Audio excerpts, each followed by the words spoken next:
Tamom bo'lishi boshini men senga aytib beraman.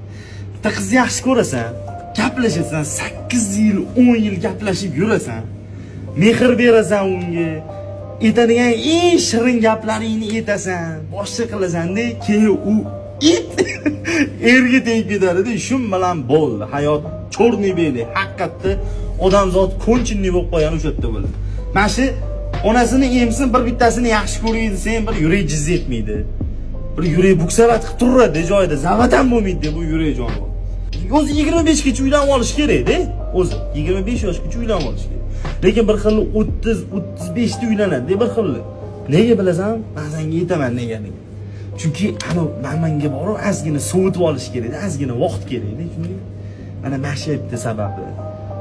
Aytman, birinchi muhabbat har doim mana shu rostdan yaxshi ko'rib qo'ygan odamni tamom qiladi. 100% tamom qiladi. Tamom qilganda ham bor, ana bilasanmi? Qarzga botib ketgan odam qayerdan pul topish bilan yana kimdandir qarz olib, undan ham qarz olib cho'kib ketadi. Ya'ni mana odam shunaqa holatga tushib qoladi. Shunaqa maslahatim sevib qolmaydi. Sevish sog'liq uchun, tushuncha uchun, yana, umuman hayot uchun xavfli.